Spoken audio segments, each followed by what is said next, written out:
pages of a magazine. Nobody pays them much attention unless the situation is desperate. Why take a little girl if you can get a big one? It's as simple as that.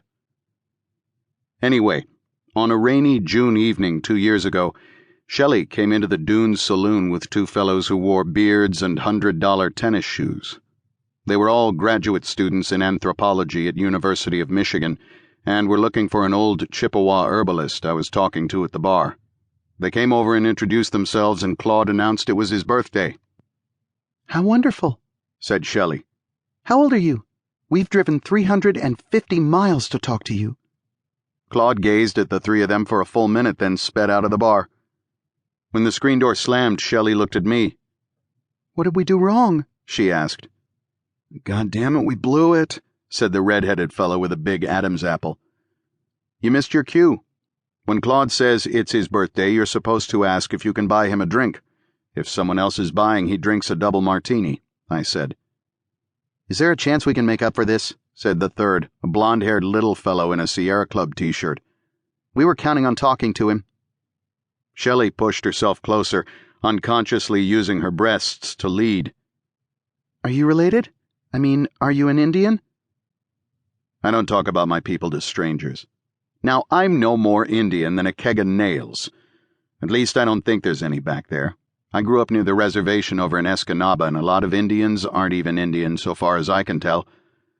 What I was doing was being a little difficult. If you want a girl to take notice, it's better to start out being a little difficult." "We're really getting off on the wrong foot here. I didn't mean to intrude." She was nervous and upset. "How the hell could we know he wanted a double martini?" whined the redhead. "You don't push drinks on an old Indian. I've been around a lot of them." "What do you know about my people, you shit-sucking dickhead?" I yelled. The three of them jumped back as if hit by a cattle prod. I moved down to the end of the bar and pretended to watch the Tigers-Milwaukee ballgame. Since we are much farther from Detroit than Milwaukee, there are a lot of Brewers fans up here. Frank, the bartender, came over shaking his head. "BD, why'd you yell at those folks when the lady's got beautiful tits?" "Strategy," I said.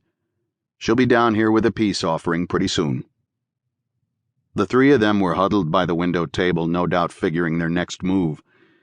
I began to question my yell.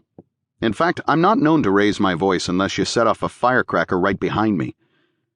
Finally, she got up and walked down the bar toward me with a certain determination. "I'm Shelley Newkirk. Let's start all over again. The three of us have a great deal of admiration for Native Americans. We love and respect them. That's why we study them. We want to offer you an apology." I stared deeply into my glass of Stroh's while Frank darted into the kitchen. When she spoke, I thought he was going to laugh, but he's too good of a friend to blow my cover. "The name's BD, I said. "It stands for Brown Dog, my Anishinaabe name." At this point, I wasn't bullshitting. Brown Dog, or BD, has been my nickname since I was in the 7th grade and had a crush on a Chippewa girl down the road. I played ball with her brothers, but she didn't seem to care for me. Her mother called me Brown Dog because I was hanging around their yard all the time. Once, when she was slopping their pigs, this girl, Rose by name, threw a whole pail of garbage on me. I actually broke into tears on the spot, though I was 14. Love will do that. Her brothers helped clean me off and said they guessed their sister didn't like me.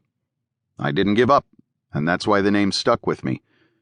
I was sort of following her around before a school assembly to see where she was going to sit when she hit me on the head with a school book and knocked me to the floor. "Brown Dog, you asshole, stop following me," she screamed. I got to my feet with everyone in the gymnasium laughing at me. The principal tapped the microphone. "Rose, watch your language. Mr. Brown Dog, I think it's evident to all assembled here that Rose wishes you would stop following her." So that's how I got my name, and how, much later, I met Shelley. Right now it's October outside, and already snowing, though we're sure to have a bit of Indian summer. I don't care, because I like cold weather. The farthest south I've ever been is Chicago, and it was too goddamned hot down there for me.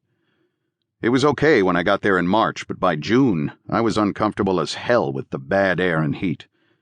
That was when I was 19 and was sent off on scholarship to the Moody Bible Institute. But then I got involved with the student radicals who were rioting, and my religion went out the window.